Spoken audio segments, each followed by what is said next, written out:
tiwantiwa rèé o mo fẹ́ kẹ́ ṣí àárín ibi tí mo ti fẹ́ sọ̀rọ̀ yìí o torí eléyìí tó kàn wá gbogbo tá a sọ lónìí ló kàn wá o ṣùgbọ́n ṣe rí ti olóyè ọmọ Adéyẹmọ tá a fẹ́ mẹ́nubà yìí ẹ̀yin olólùfẹ́ bàbá mi olóyè ọmọ Adéyẹmọ yìí ni mò ń bá wí o ẹ gbé fídíò yìí rìnrìn àjò Amẹ́ríkà lẹ wà ní gbogbo ọmọ kóòtù òjìire tẹ bá mọ̀ pé ẹ bá sọ̀rọ̀ lórí fóònù tó jẹ́ pé Oòduà èdè Yorùbá lájọ ń sọ ni mo fẹ́ kẹ́ ẹ sẹ́ndì fídíò yìí sí Canada lẹ wà ní gbogbo ọmọ Oòduà pátápátá tájọ ń ṣe ẹ̀lú síra yín ni kẹ́ ẹ sẹ́ndì fídíò yìí sí torí orílẹ̀-èdè wa la yóò bẹ́ẹ̀ dìde ẹ̀yin ọmọ Oòduà ẹ dìde sí nǹkan tó ń ṣẹlẹ̀ yìí àwọn wo ló fẹ́ dìde àwa yìí náà ni àwa yìí ni a dẹ̀ ti dìde ẹjẹ́ àdìde tán o ẹ̀yin ọmọ Oòduà ẹjẹ́ àdìde tán yányán pátápátá ẹ má jà wẹ̀yìn ẹ má jà òkè ṣé kí ni lè ṣe é ṣe rán o a gbọ́dọ̀ bójú wẹ̀yìn ẹ dákun ẹ dábọ̀ ẹ máa bá mi share ètò yìí ẹ bá mi máa pín lábala ibi tá a dé dúró yìí olóyè ọmọ Adéyẹmọ ṣe fídíò kan wọ́n ṣe fídíò yìí láti fi pa àrokò ṣé àrokò ẹ̀bẹ̀ ní ká tiẹ̀ pé ni bàbá yìí sọ fáwọn ọba ó sọ fáwọn ọ̀jòyè ó fi fídíò yìí ránṣẹ́ sí gbogbo ẹ̀yin akọni ní ilẹ̀ kóòtù òjìire tẹ́ ní ìfẹ́ ọmọ Oòduà tọkàntọkàn tó jẹ́ pé ọmọ Oòduà nìyí bàbá yìí fi àrokò yìí ránṣẹ́ wípé gbogbo tí ẹ bá lè ṣe ẹ bá òun ṣe lásìkò tí Bọ́lá Ahmed Tinubu ń bẹ lórí oyè yìí kí wọ́n gbé wanted kúrò lórí òun látọdún 2020/2021 dibi tá a wà yìí gbogbo wa náà la mọ̀ pé àkáǹtì olóyè ọmọ Adéyẹmọ wọn ò mà tí ì fi ìgbà kan fi lẹ̀ bàbá yìí wọ́n gbé bàbá yìí lọ sí ìlú Ìbàdàn wọ́n lọ ṣẹjọ́ ń bẹ̀ adájọ́ ni ó jàre wípé kí wọ́n tún sanwó gbogbo ohun tí wọ́n bàjẹ́ nílé rẹ̀ kí wọ́n yọ̀ǹda àkáǹtì ẹ̀ fún kó tó fún ní 20 billion ìjọba Buhari kọ̀ nígbà náà lọ́hùn-ún ó ní tóun bá san adúrú owó yìí pé Nàìjíríà máa ṣubú ẹkọ́nọ́mì Nàìjíríà máa bàjẹ́ wọ́n pa owó yìí wọ́n tẹ̀ mọ́lẹ̀ ṣùgbọ́n gbogbo wa náà la gbọ́ iye tí Màlàmí tán ló kó jẹ ìgbà tó tún máa rìlíìsì Màlàmí lẹ́ni ṣe ló tún yan fanda mọ́tò bọ̀gìnì ló tún wá gbé gbogbo wa náà lámì ilé tó bọ́ sọ́wọ́ Emefiele gbogbo wa náà lámì ilé tí Gumi ń gbé lọ fáwọn báńdíìtì nínú igbó ṣùgbọ́n nígbà tí Buhari ó kọ̀ ó láti ṣe bẹ́ẹ̀ fọmọ Adéyẹmọ ṣùgbọ́n púpọ̀ nínú ẹ̀yin ènìyàn wa lẹ wá ń bá wa nígbà náà lọ́hùn-ún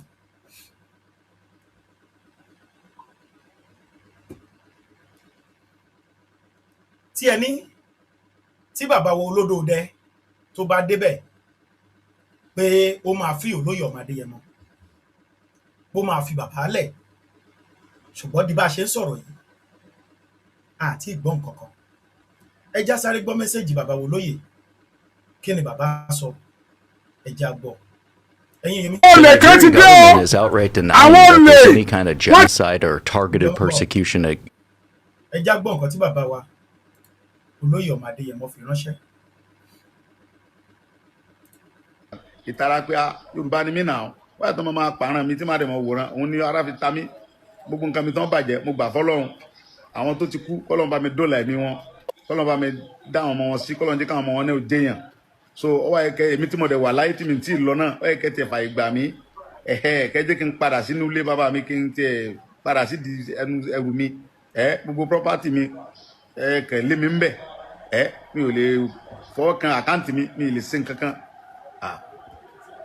ẹ mọ̀ sí bẹ́ẹ̀ ẹ mọ̀ sí bẹ́ẹ̀ ẹ mọ̀ sí bẹ́ẹ̀ ẹ jọ ẹ mọ̀ sí bẹ́ẹ̀ gbogbo ọmọ Yorùbá ẹ bá ń bẹ̀jọba ẹ bá ń bẹ̀ wọ́n kàn jẹ́ ń padà àwọn tèmi láwọn ti miss mi nílẹ̀ Yorùbá wọn kàn release mi kàn jẹ́ ń wá gbogbo gidigidi àwọn Fúlàní ìgànsìn tí wọ́n bá gbọ́ pé mo wà ń gbòòrò àwọn náà máa ń sá kíjo díẹ̀ wọ́n á sá kíjo díẹ̀ ẹ jọ mo bẹ̀bẹ̀ ní mi ń sakọ́ àwọn ọ̀rọ̀ kan wà tí mo fẹ́ sọ tó jẹ́ pé ọ̀rọ̀ wà tí mo fẹ́ sọ tó lè jẹ́ pé mò ń wò pé bóyá lọ́la either tomorrow or next tomorrow. Either tomorrow or next tomorrow. Mo fẹ́ sọ àwọn ọ̀rọ̀ kan. Mo dẹ̀ fẹ́ kó jẹ́ pé live báyìí náà ni màá ti sọ. Torí pé àwọn tí mo fẹ́ kọ́rọ̀ yẹn lọ bá bí n bá pè wọ́n wọn ò ní gbé fóònù mi. Ọ̀ pé àwọn dẹ̀ bísí ni. Bàbá tí n bá wá sọ live báyìí tí gbogbo yẹn bá gbọ́ tí mo sọ nǹkan tó ń ṣe tí ò dáa. Bẹ́ẹ̀ àwọn máa lè change. Then it's better for them to change now before it's too late. So then tí n bá sọ tí gbogbo yẹn bá gbọ́ bẹ́ẹ̀ àwọn tó bá gbọ́ yẹn wọ́n á lè bá mi hint wọn pé nǹkan tí Sunday Igboho sọ lélẹ̀ ẹ wá tún ṣe sí.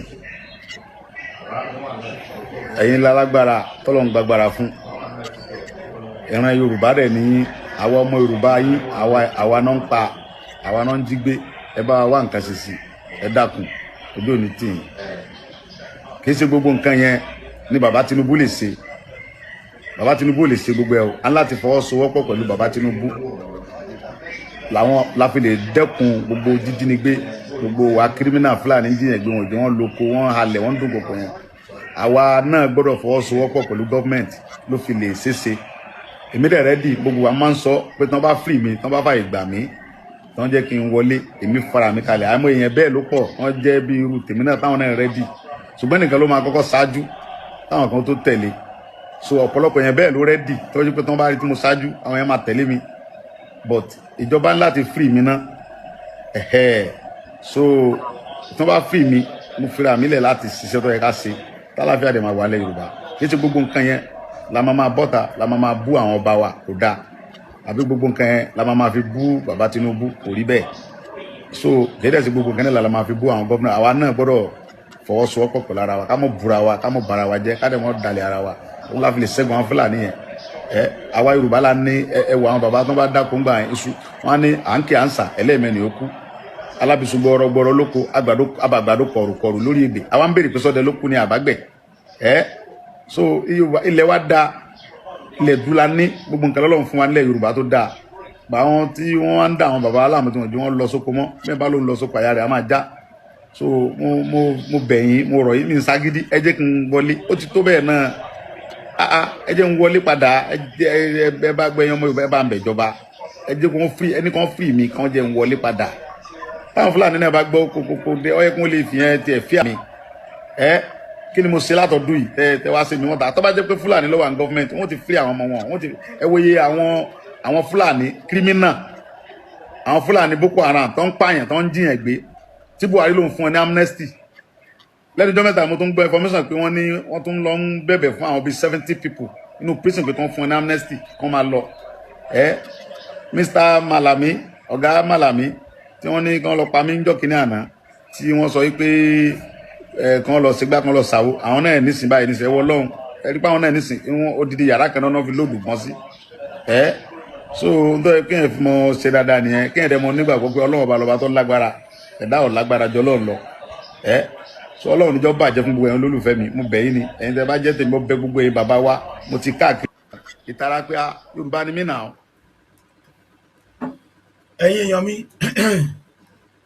gbogbo wa náà la gbọ́ nǹkan tí bàbá mi Olóyè Ọmọ Adéyẹmọ sọ ta ni ìjọba tí wọ́n ní ká bẹ̀ ẹ̀yin èèyàn wa ta ni ìjọba tí wọ́n ní ká bẹ̀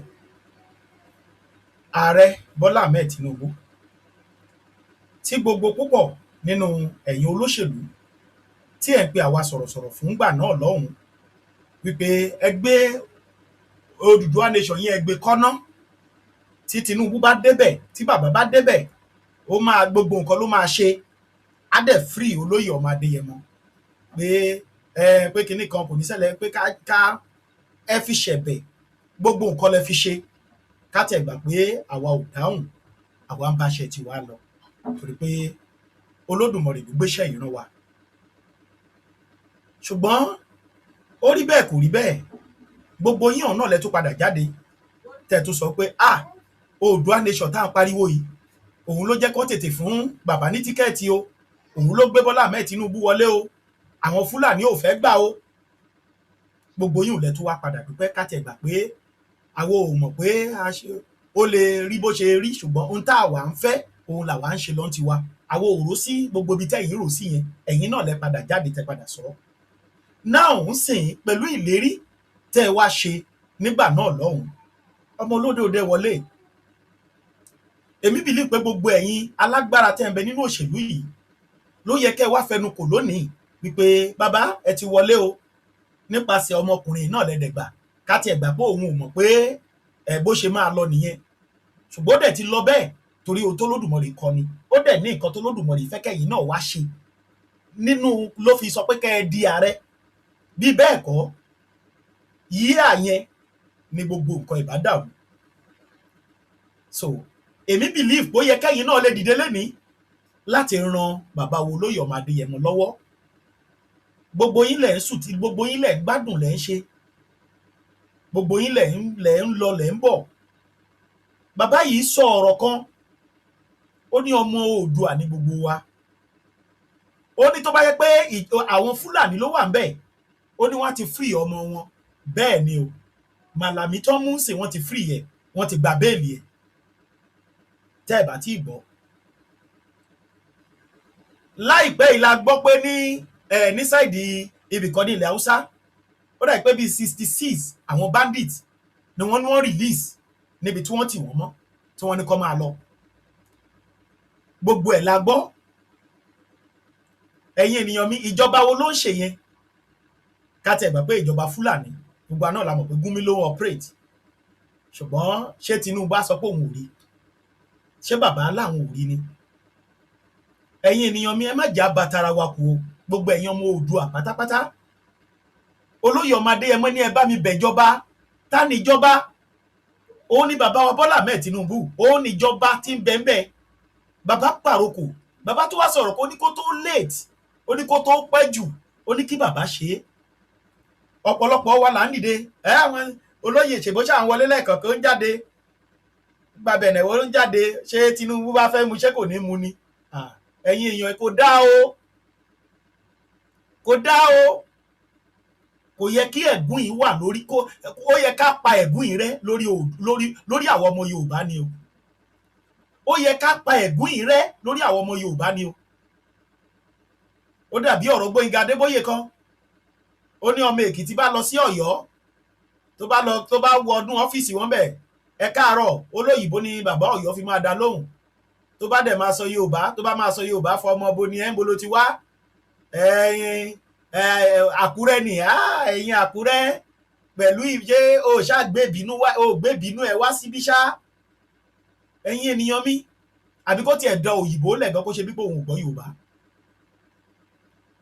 ẹ dákun ẹ dábọ̀ bàbá yìí dẹ̀sẹ̀ onítọ́ ọmọ Ìgbò bá ríra wọn kéde kan dùn máa ni tí Fúlàní náà bá ríra wọn náà ńkọ́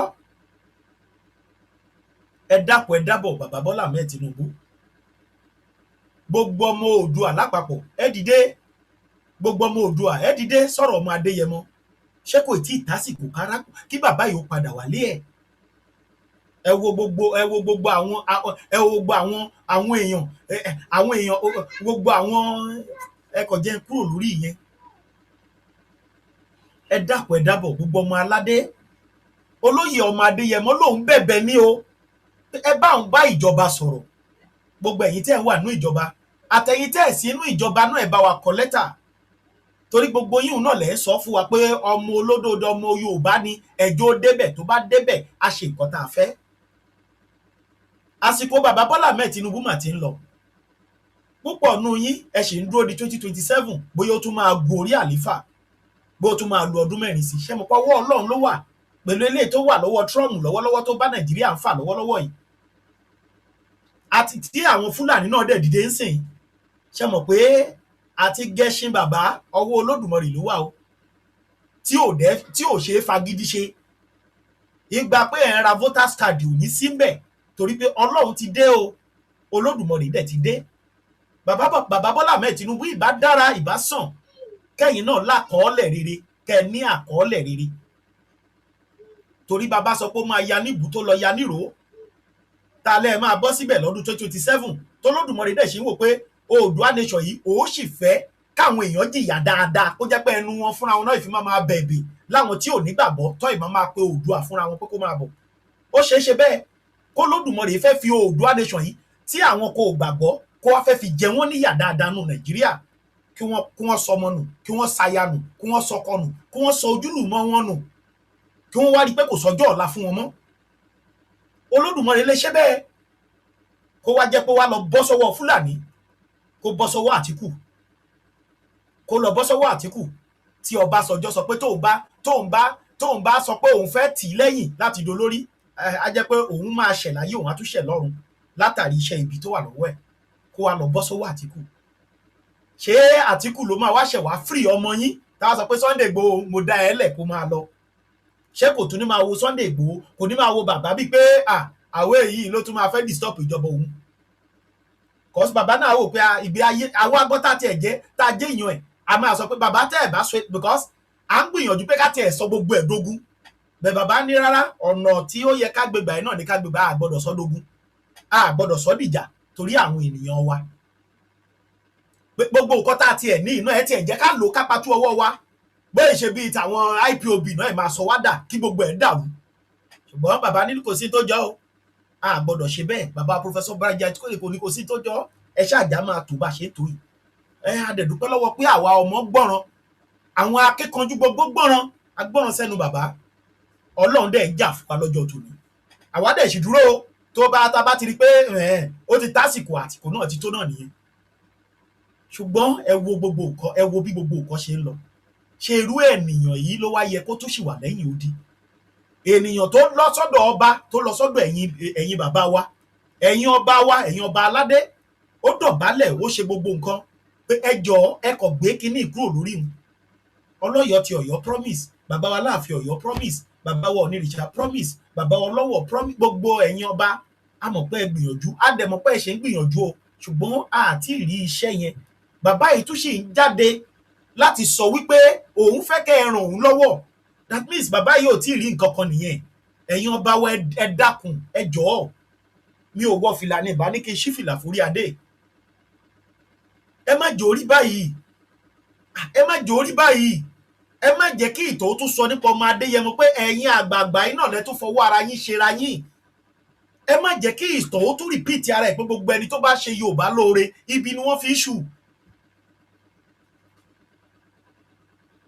ó dàbí tàwọn òpònú kan tájọ wà nínú ìjàngbara tí wọ́n lọ ń gbé voice note mi kan jáde DSS declare wanted ó ṣe kinní kan láwọn àwọn òpònú kan tán kóra wọn jọ láwa tájọ wà lójú ogun tẹ̀tún lọ ń tún dé kò yẹ kó rí bẹ́ẹ̀ ẹ̀yin ọmọ aládé ẹ má jà fi ibi ṣúra wa ẹ dìde ẹ̀yin ọmọ aládé gbogbo ibi tẹ́ ẹ bá wà lórígun mẹ́rin àgbáyé ẹ dìde sórí ọ̀rọ̀ ọmọ Adéyẹmọ ọdún méjì mà ti kọjá lórí bàbá ọdún kẹta mà la wà yìí ọdún kẹrin la mà ń wò lọ́ọ̀kọ́ tá a mọ nǹkan tó fẹ́ ṣẹlẹ̀ sí ọmọ aládé tó bá rìlíìsì bàbá lónìí ṣé bàbá ò ní pinlẹ̀ pé ó dá o tí eléyìí bá ti ẹ̀já báyìí àwọn ọmọ Oòduà àdúró ta ló fẹ́ jà ṣé bàbá tó lóun ti ọwọ́ òun bọ̀wé pé òun ò lè dá kó gúrùpù èèyàn kan jáde pé kán protest àbí kán sọ pé wọ́n fẹ́ dàbí kan rú tí ò lè ṣẹlẹ̀ láéláé mọ́ ṣé ìyẹn ló fẹ́ gbà yín tí mi gbọ́dọ̀ dárúkọ wọn ṣé ìyẹn ló fẹ́ gbà yín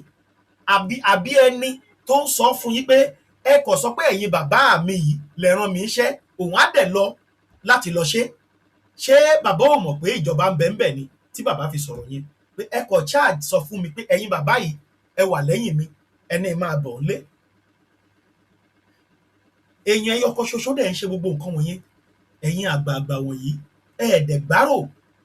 ẹ̀ẹ́dẹ̀gbárò kẹfì arákùnrin yìí lẹ̀ kẹjọ padà wálé bàbá ń gbé lẹ́yìn odi àkáǹtì ò sí iléeṣẹ́ ò sí gbogbo ẹ̀ lẹ ti gbẹ́sẹ̀ lé so that means inú ìpalára lẹ fẹ́ fi sí tó wá lọ jẹ́ nìkan tó jẹ́ pé kò wá ní orí ọ̀fẹ́ ìlú òyìnbó ńkọ́ kó jẹ́ nìkan tí ò lórí ọ̀fẹ́ pé à ń lọ ìlú òyìnbó àbí à ń sá lọ ìlú òyìnbó kó jẹ́ pé ilé yẹn náà ló wà ṣe mọ̀ pé irú arákùnrin yìí fún ara ẹ̀ ti lè fún ara ẹ̀ bí ò bá tiẹ̀ bínú dagi pẹ̀lú agbára tí bàbá ní bí ò bínú da igi ó lè bínú da òkúta ó lè bínú kọ̀ lọ ó lè dẹyẹ kó fò lọ ó lè bínú gbé agbára yẹn kó sọra ẹ̀dá nǹkan míì because àkàndá ènìyàn ni arákùnrin yìí alágbára láti òde ọ̀run wá ni tó dẹ̀ wá láti wá gbàlà láti wá wòsàn láti wá fún àwọn ènìyàn ní orí ọ̀fẹ́ àti gbé ìgbé ayé ìrọ̀rùn. Ohun tí àwọn ìjọba mùjẹ̀mùjẹ̀ rí nìyẹn tí wọ́n dẹ̀ fẹ́ fún un gbẹ, wọ́n fẹ́ fún un pa. Ẹ̀yin tẹ́ wá jọmọ aládé ṣó wá yẹ kẹ́ ẹ lajúlẹ̀ kẹ́ ẹ wò ó kí ìjọba mùjẹ̀mùjẹ̀ kí wọ́n ṣe bàbá yìí léṣe. Ẹ rí ọ̀rọ̀ tí bàbá sọ, ó fẹ́ẹ̀ lè máa gbomijé lójú mi. Ẹ bá mi bẹ ìjọba. Ta ni ìjọba? Bọ́lá Ahmed Tinubu. Bàbá, ẹ rántí o, ìtàn á sọ nípa yín. Gbogbo tẹ́ ẹ gbélé ayé ṣe, ìtàn á sọ nípa yín o. Á dẹ̀ sọ lórí ọmọ. A bẹ̀ yín, ẹ bá wa fi bàbá wo Olóyè Ọmọ Adéyẹmọ sílẹ̀. Bẹ́ẹ̀ náà la tún bẹ̀bẹ̀ fún Nnamdi Kanu pé kẹ́ free bàbá yìí. Ẹ free, ẹ jẹ́ kí everybody máa bá tiẹ̀ lọ. Ẹ jẹ́ kí Biafra dá dúró. Ẹ jẹ́ kí àwọn Odùduwà, ẹ jẹ́ ká máa bá tiwa lọ. A bẹ̀ yín ni, a rọ̀ yín. Gbogbo olóṣèlú ilẹ̀ Nàìjíríà tẹ́ jẹ́ ọmọ bíbí ilẹ̀ Oòduà, a bẹ̀ yín, ẹ dìde sọ̀rọ̀ ọmọ Adéyẹmọ. Ẹ dìde sọ̀rọ̀ ọmọ Adéyẹmọ. Ẹ dìde sọ̀rọ̀ bàbá wo Olóyè Ọmọ Adéyẹmọ. Ẹ dìde lórí ọ̀rọ̀ Sunday Ìgbòho òòṣà ẹkùn ọkọ̀ Fúlàní. Ẹ dìde, ènìyàn kan fara ẹ̀ lẹ̀ pé òun ṣetán láti kojú báńdíìtì. Òun ṣetán pé gbogbo nǹkan tí ò jẹ́ kẹ́ ẹ lọ oko tẹ́ ẹ jẹ́ kó lódò yín, òun ṣetán láti kojú ẹ̀. Òun ṣetán láti dìde. Ẹ dìde, ẹ̀yin ọmọ aládé, ẹ̀yin kábíyèsí wa, ẹ dìde. Ẹ dìde, ẹ dìde, ẹ dìde. Ẹ̀yin èèyàn mi, a ò ní rétò ìjú báyìí lọ. Ẹ bá mi pín ètò yìí, kẹ́ bá mi share ẹ̀. Ẹ ṣé mo dúpẹ́ o. Oòduà á gbè wá o, kò ní bí ọ̀dàlẹ̀. Lẹ́ẹ̀kan sí, ẹ fi Olóyè Ọmọ Adéyẹmọ sílẹ̀ o, bàbá Bọ́lá Ahmed Tinubu. Ẹ free Olóyè Ọmọ Adéyẹmọ, ẹ free Nnamdi Kanu. Ẹ pín orílẹ̀-èdè yìí torí pé ó nídìí tí Olódùmarè ṣe gbé yín wá sí orí àpèrè tẹ́ wà yìí láti ṣe fún ilẹ̀ Oòduà ni, kí ìran ọmọ aládé má lè jìyà mọ́. Ṣùgbọ́n tó bá lọ bọ́ lọ́wọ́ yín sà, ìtàn á sọ nípa yín o. Oòduà á gbè wá o, kò ní bí ọ̀dàlẹ̀. Gbogbo ọmọ Oòduà, ẹ já parapọ̀, ẹ já jọ ṣe o. Ẹ já fọwọ́sowọ́pọ̀, ẹ já jọ ṣe o. Ẹ má jà ẹlẹ́yàmẹ̀yà, ìkan ṣoṣo ni wá. Ìkan ṣoṣo ni gbogbo wa. Ẹ má jẹ́ kí ẹ̀sìn kó divide wa o. Ẹ má jẹ́ kí Fúlàní ó pín wa o. Ẹ já ṣera wa lọ́kàn. Oòduà nation no going back. Ó dàárọ̀, ẹ̀yin ọmọ aládé. Ẹ ṣé mo dúpẹ́ o. Ẹ ṣeun. Oòduà á gbè wá o, kò ní bí ọ̀dàlẹ̀. Ó dàárọ̀. Oníkápọ̀wọ́pọ̀ kájọ ṣe iṣẹ́ yìí kò sí Nàìjíríà mọ́ o. Nàìjíríà.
Joseph is Chairman, Northern Christian Association of Nigeria. Good afternoon, Chairman. It's good to have you. Thank you for having me. Good afternoon to all our viewers. Interesting. Now, I'm sure you watched that report and the response made from the state government, including the Nigerian police there. And there seems to be sharply conflicting responses and accounts on community reports, opposition claims whether it happened or not, versus police and local government, and your stance that these abductions did happen. Now, I mean, they're saying that there is no concrete evidence. They wanted names on the list, perhaps people to give evidence of the people or the households that were affected, and they are still yet to see and have called it misleading. What are your takes on this, and what do you expect from the Nigerian security apparatus? My candid advice is that we must not allow security issues to be politicized. Neither do we come to public space to make statements about security issues that do not help in healing wounds, but further make people to have more reason not to trust us. So I'm advising the police, I'm advising all those who have spoken to be careful. We want to win the trust of Nigeria. We want to win the confidence of Nigerians. I am not sure it's right for us to say things like this in public media. But for avoidance of doubt, if you listen to the local government chairman, he did tactically admit that there were bandits. But he just turned again, and he wasn't talking about kidnap. He talks about hospital.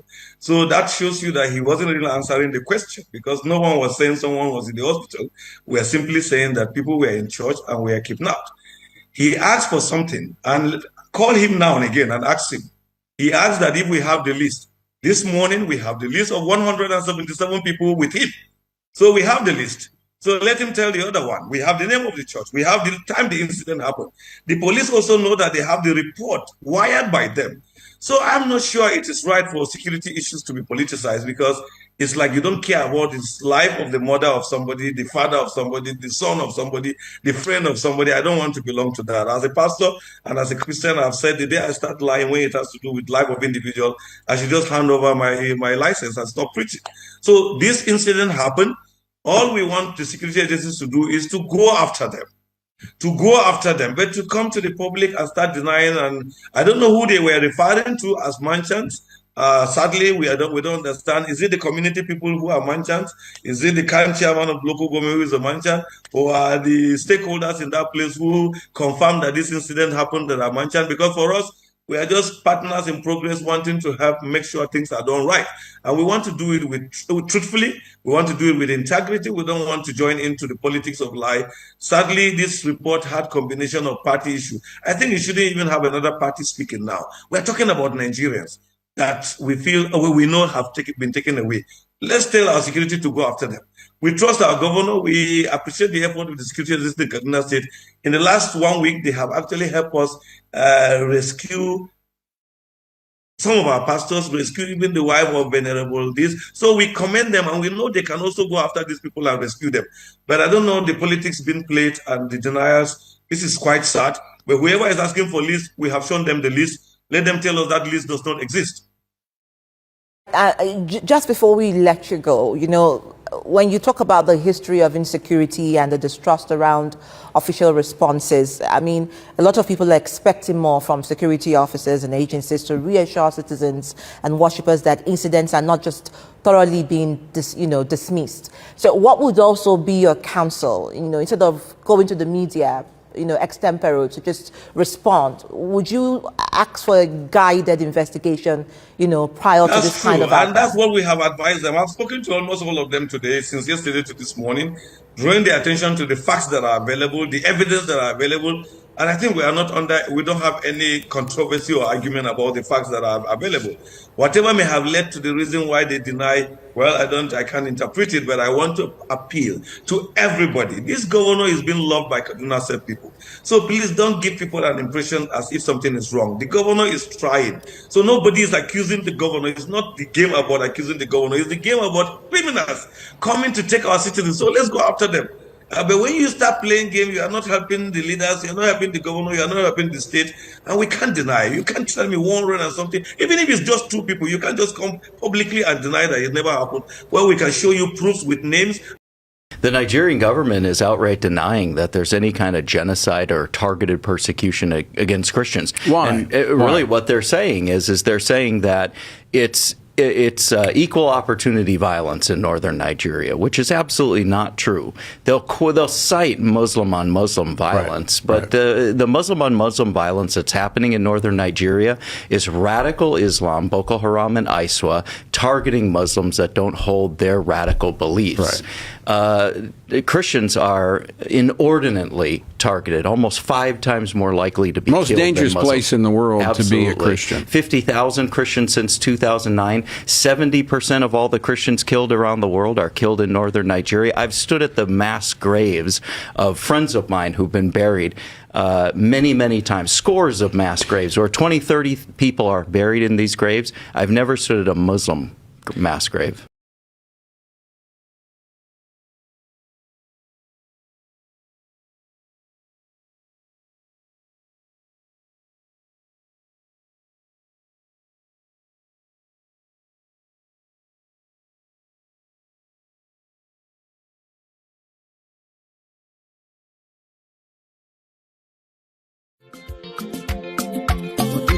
Go and build your home,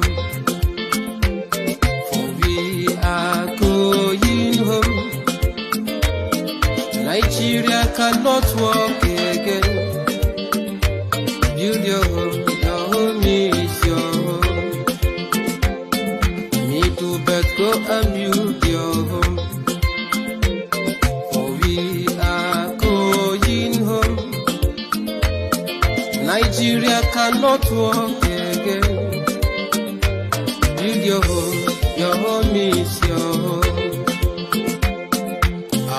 I can also build your home. Don't allow your enemies to divide you, for we are going home. Build your home is your home.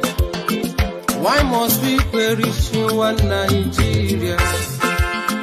Why must we die in what is not working?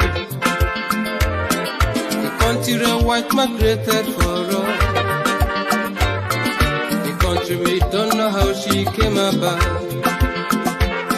We can also divide the peace. A call for referendum is not a call for war, but for in case you need one, we can also give it nice too. We can also live as good neighbors, share one thing in common. Let's help one another and make Africa to be great. The center cannot hold again, so let everybody go and build this home. Hold your leaders accountable. Build your home, make I build my home. We are going home to the land of rising sun, where peace and justice shall reign. The land of victory. We are going home to the land of rising sun, where peace and justice shall reign. The land of victory.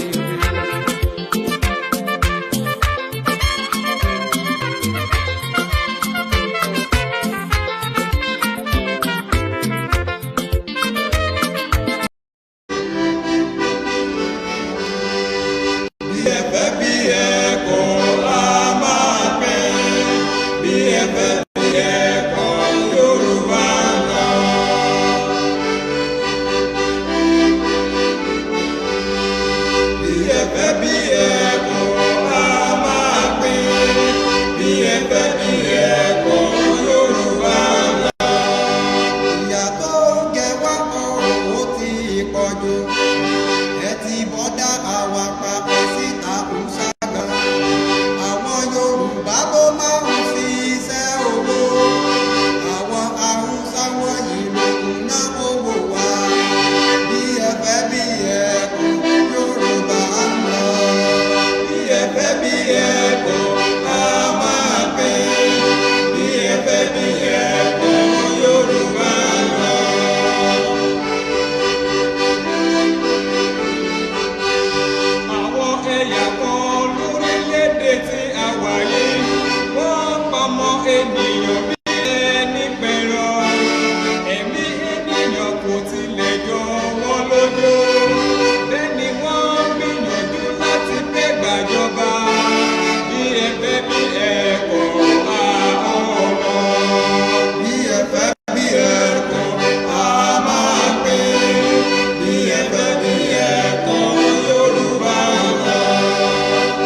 nation ni Yorùbá nation ni Yorùbá nation ni gbogbo ìpínlẹ̀ Èkó Yorùbá nation ni ìpínlẹ̀ Ọ̀ṣun Yorùbá nation ni ìpínlẹ̀ Yorùbá nation ni ìpínlẹ̀ Èkìtì Yorùbá nation ni ìpínlẹ̀ Ọ̀ṣun Yorùbá nation ni ìpínlẹ̀ Kwara Yorùbá nation ni ará Àkòkí Yorùbá nation ni apákan Ẹdó Yorùbá nation ni Yorùbá nation ni Yorùbá nation ni ìpínlẹ̀ Ọ̀yọ́ Yorùbá nation ni àwọn ará Ọ̀yọ́ Yorùbá nation ni Yorùbá nation ni Yorùbá nation ni bí ẹ̀fẹ́ bí ẹ̀kọ́ a máa pín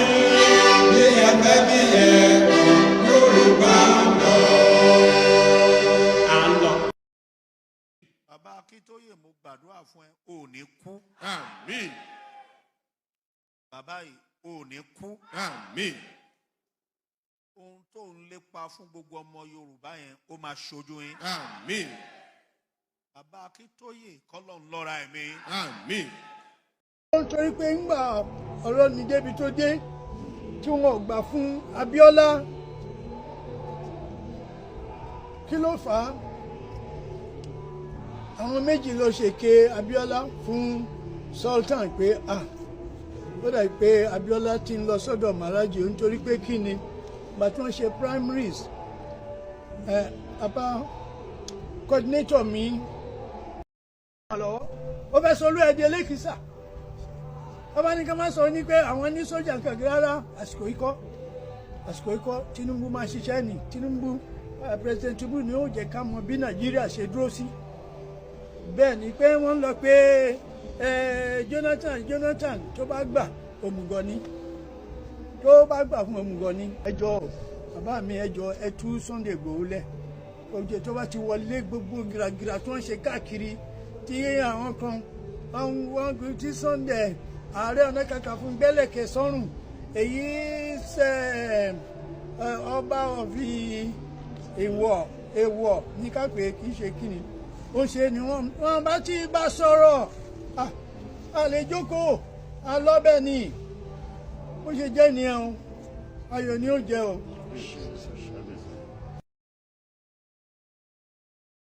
Being born in Nigeria is already death sentence.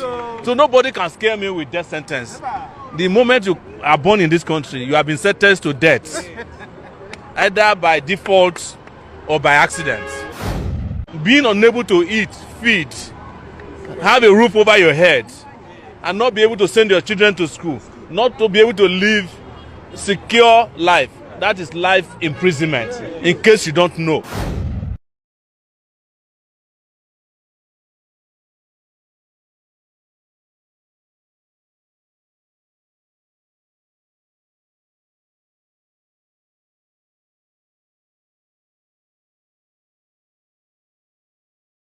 mo fi ẹni tó dá ayé àti ọ̀run rẹ̀ mo fi ẹni tó dá ayé àti ọ̀run rẹ̀ mo fi àìjẹ àìmu ọjọ́ keje tẹ́ fi tó wá síwájú mi yìí mo fi búra ọ̀rọ̀ yìí Nàìjíríà ò lè wà okay because kíní yẹn ti dùn mọ́ àwọn tó di wà mú lọ́wọ́ ẹnu tí wọ́n ń pè ní ìdùn èdùn. bàbá ogun wa dàbí ogun òrí bí yọkọ dàbí ẹ̀kọ́. òrí bí yọkọ dàbí ẹ̀kọ́ kí la ní Nàìjíríà táwọn lè jagun ṣé Russia àti Ukraine ò jagun gbogbo nídìí tí wọ́n ṣe ń jagun is it not because of pé àwọn ò fẹ́ gbà fún yìí láti gba ibì kan àwọn ò fẹ́ gbà fún yìí láti àwọn ò fẹ́ ṣe ni ló lè gbà wá lọ́wọ́ àwọn ìjọba tí ń fìyà jẹ wá láì jẹ́ bẹ́ẹ̀ kò sí. àbí ká gbàdúrà kọ́kọ́ wọn lè rọ̀. ọkọ ta ni láti ìgbà tí wọ́n ti bí bàbá tó bí bàbá mi ni wọ́n ti ń gbàdúrà lórí ọ̀rọ̀ Nàìjíríà lẹ́yìn tí bàbá tó bàbá mi kú lẹ́yìn bàbá àbí ètò ti dé wọ́n ti àwọn yẹn náà tó ń gbàdúrà títí tí bàbá mi fi kú at age tí bàbá mi kú wọ́n sì ń gbàdúrà ni ẹ wo since I was born èmi bàbá confam JB and now that I am even old àdúrà wa ò tí ì gbà lórí ọ̀rọ̀ Nàìjíríà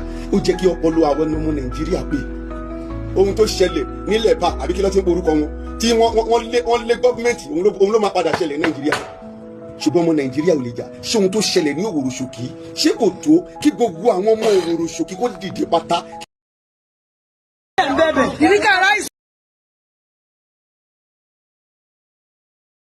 Ìríkà ráìsì 1213 ẹ̀dẹ̀ ń bẹ̀bẹ̀ ṣé ti pa ni. Ọlọ́mọ mẹ́jọ mélòó ló. Sóyè ilé yín ni. Bàbá ẹ bọ́lẹ̀ ń bẹ̀. Ẹ bọ́lẹ̀ ń bẹ̀ o. Ẹjọ́ ọmọ kékeré ṣe eléyìí pọ̀. Whichever way, by all means necessary, you must have electricity, and you will not pay for estimated bill anymore.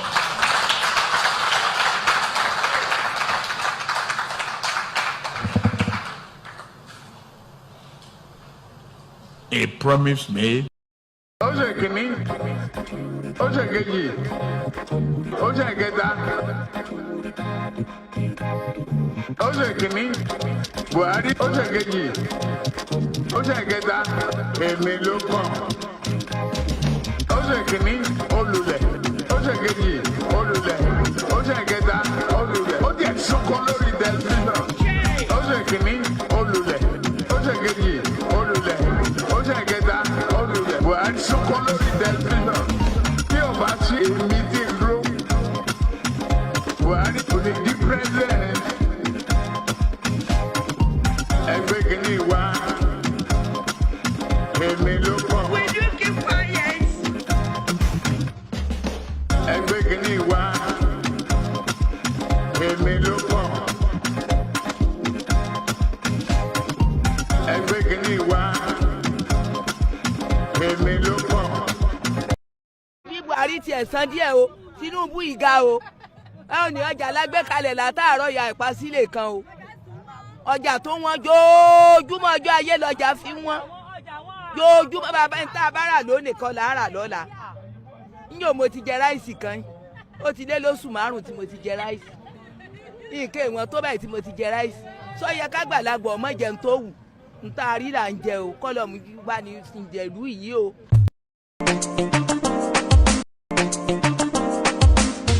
Politicians promise anything, make you not believe in them. Politicians promise you, make you not believe. Bàbá ọ̀rọ̀ Nàìjíríà ni mo gbé tọ̀ wá gbà mí lọ́wọ́ Tinubu jẹ́ ìrówó físà owó pásítọ̀tì jẹ́ ọyọ owó pásítọ̀tì jẹ́ ọyọ ìgbà tí bàbá yìí kọ́kọ́ wọlé ṣé nínú mi ń dùn ìgbà tó wá yá mo wá lọ wo fọ́tò bàbá yìí mo wá lọ wo fọ́tò ọba Fáráò tinú bíbélì náà mo wá rí i pé fọ́tò wọn jọra wọn àtìgbà náà làyà mi ti ń já tí mo ti mọ̀ pé gbẹgẹdẹ ó gbiná bàbá yìí ní àfọkànbalẹ̀ irọ́ ni ọkàn ọba lẹ̀ mọ́ ọkàn mi ti fẹ́ já ọkàn mi ti ta ó ti fẹ́ takú ẹ̀mí ò gbé mọ́ kí ló dé láìsí agolo kan ó ti di 400 ó súnmọ́ 500 kí ló dé epo 1 litre ó ti di 12 ó súnmọ́ 15 kí ló dé àwọn tí mo gbọ́ gan complain igbó tẹ́tẹ́ náírà ó ti di múni márùn kí ló dé ó súnmọ́ 150 olóso 500 ó ti di 35 ó súnmọ́ 4000 kí ló dé bàmílọ́wọ́ Tinubu ọkàn balẹ̀ mọ́ pátì rẹ̀ mi ti fẹ́ jà dèrò owó físà owó passport jọ yọ owó gba passport jọ yọ gbẹ̀mídẹ́ UK ó ti wà OK jẹ́ ń wà OK. Politicians promise anything, make you not believe in them. Politicians promise you, make you not believe in them. Politicians promise anything, make you not believe in them. Politicians promise you, make you not believe in them. Inside their mouth, truth to know day. Inside their eyes, corruption day. Inside their heart, wickedness day. Once they get into power, now when to then go gain. Now in their brain, then we type one man will change. In the name of change, why? Change. They combine those with change. Politicians promise anything, make you not believe in them. Politicians promise you, make you not believe in them. If they say make you vote for them, make you look well. If they say make you vote for them, make you shine your eyes. Oh, them promise us water, we don't see. Up till today, we don't see. We not they get water. Yes. They promise us light, we don't see. Up till today, we don't see. We not they see the light. At all. They promise us road, we don't see. Up till today, we don't see. Jaga road we dey see. Yes. So when election done they come to deceive the people. They go they promise this and that. Then them lie on them, they lie, yo go go. Them they lie for federal. Them they lie on them, they lie for state level. Them they lie for Africa. Because they get police when they guide them. Because they lie police go they support them. Because they get lawyer when then they give bribe. Because they lie lawyer go they support them. Look our education system don't tabaru for Nigeria. That make all our youth them come they do yahoo. Politicians set all of them na yahoo. Our government system set na yahoo. The promise employment, we don't see. Like a get big employment, so the promise us work. We don't see. Now Okada be the work. Insecurity, 9 day our land. Our hospital, they don't get facilities. Yes, yes. Our naira, you don't fall your kata. Yes, yes. Inflation everywhere, no solution. Yeah, politician promise you something, no believe them. During campaign time, then go carry everybody along. When them win for their family, then go leave you behind. When them win for their body, then go put you backyard. Then they lie on them, they lie, yo ho ho ho. Then they lie for federal. Then they lie on them, they lie for state level. Then they lie for community. It don't be the time to change our mindset.